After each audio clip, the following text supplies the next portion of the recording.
another area that I wanted to talk to you about was sort of stepping away from screens. As important as it is to be there and present and focus on what you're trading, when do you decide to take time away from the screens, and how do you, is it a conscious effort? How conscious is it for you to step away and take some time off?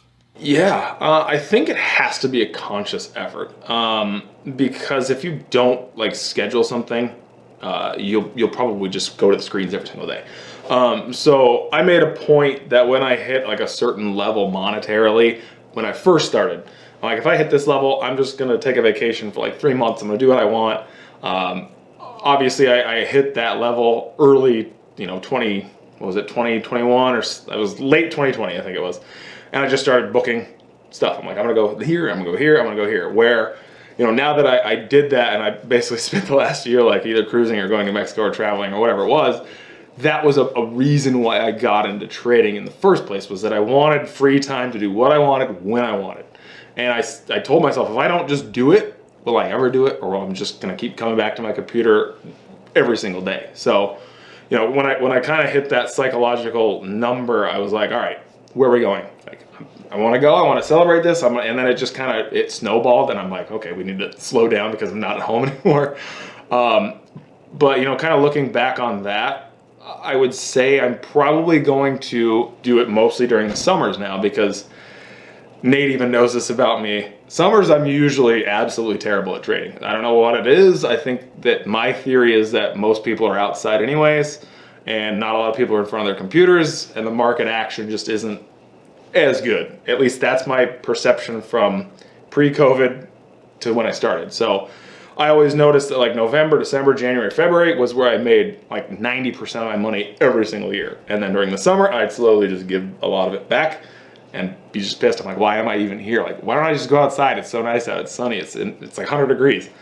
But I would say you just kind of have to plan those things. And I've gotten on Nate. I'm like, dude, you just go somewhere for like a week and just take some time off, which I don't know if he really has done a whole lot. But getting away from the screens, I think, is just as important when you've spent 10 years in front of them as doing everything else in life. So taking that time off is, I think, important, because then it gives the monetary stuff, it makes it real. Where sometimes all this stuff is just numbers on a computer screen, when you realize, oh, this is actual money that I can go do stuff with. So it's just that kind of a thing as far as the balance goes, is just plan somewhere you've always wanted to go. If you've never wanted to go anywhere, then I guess I can't help you, but I like to go visit different places. There's actually a number of things that I find really helpful about what you just said. One of which is that a lot of traders that I've spoken to, at least, do mention this. What part of the reason that they want to keep trading is because of quality of life, being able to do what they want, trade when they want. And that's, I guess you could say, one of maybe the perks of trading. But also, when I spoke to Nate, he also mentioned, like you had said, that he does go through and understand when he makes, the best trades, when he makes money, when he, types of setups that make him the most money when. And so it sounds like you have a very similar process as well. I'm sure some traders do that. Maybe more traders ought to realize when they make the most money, when they lose the most money, and maybe try to save it and go on a vacation like you do. Yeah, introspection, I think. You're doing this stuff basically, granted there's chat rooms and we have all these people that we interact with, but when it comes down to it, you're in a room by yourself for the most part, in front of screens. So, human interaction can be limited sometimes. There's been days where I haven't left the house for like a week other than to go to the gym. But, those things, as far as taking the time off, you're going to learn that over time. Like, okay, I've noticed this pattern that March, April, May, something's different about the market, or I just can't trade as well. Like, you realize these things, and you just have to look at it and say, you know what? Do I have to trade today? Do I have to, do I want to go golfing and ruin the market for everybody else? So it's like, it's one of those things that you learn over time, as far as what you're good at. Some people are great at biotech stocks. I'm not so much. So when I notice that a lot of just biotechs are moving, which they were in the last few weeks, I'm like, hands off. Like, why am I going to trade this? I don't understand a lot of these moves, and maybe I will later, just because now I'm starting to read more about just, I read a lot about marijuana stuff. I read a lot about mushrooms and psychedelics and all that. And so maybe I get really, really good at biotechs. So that's a thing. So even like today, there was a post in the room, and it took me 2 seconds to read it. As soon as I read it, I knew it was a big deal as far as for the sector of this, what this patent was for. I'm like, that's a monster deal. Then I look at the valuation of the company. I'm like, the total addressable market of this patent alone in the next 5 years is worth, 5 times, 10 times what the company's worth. So maybe biotechs will be what I'm amazing at later, but who knows? Yeah, I mean, that's also great too, being able to understand what your perceived weakness and being able to work on that to turn it into a strength, or at least be a lot stronger than you originally were on it. I think that's great. I mean, it gives traders things to to aspire to and ways to get better. And another question I had for you related to getting away from the screens is, I'm curious, when you are away on vacation, on a cruise, in Mexico, do you ever find new ideas, new trades when you're out, new things that interest you that you could trade while you're out actually mixing it up in the real world? Yeah.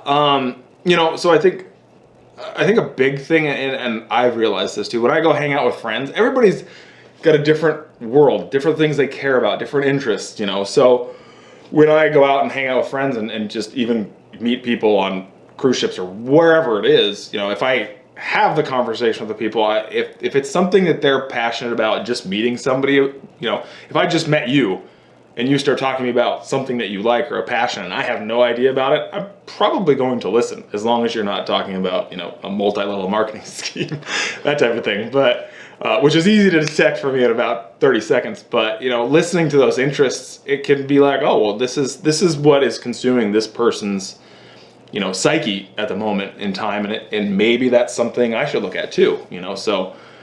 And my friends are in different fields, and everybody does different things. So it's very interesting to talk to people and find out, what do they care about? And that may be something that I have never even looked at. So, just as a trader, again, I go look at and see if there's any stocks in that area, type of a thing. But yeah, having conversations, going out while on cruises, I limit my phone use. I give you like 150 free minutes on a cruise, and I use it all, but it's like 5 minutes at a time. So I still like to keep up with what's going on in the world. But yeah, like meeting different people, hearing what they have to talk about, it definitely gives you things to think about that maybe you never even thought that you would have. Yeah.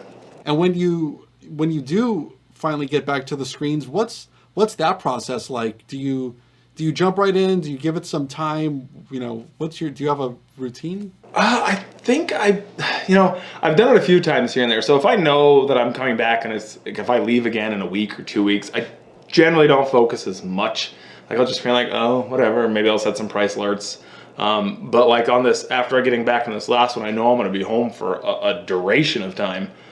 Now I can kind of zone into it, and it'll probably take me at least maybe a week, a few weeks. With this market, gapping up, gapping down every day, it's like, whoa.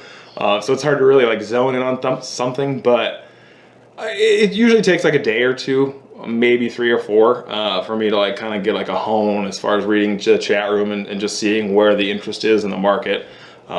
Because I can't just immediately come back and be like, oh, I'm gonna do this. Sometimes I'll get lucky and the market will be amazing. Like, I hurt my hand the other day, and on Monday I didn't even trade, and I came back on Tuesday and the market went crazy. So, but again, it's having 10 years of, I think, experience being like, how this is acting. I've seen it before. It's probably going to have a nice move, and you kind of go from there. But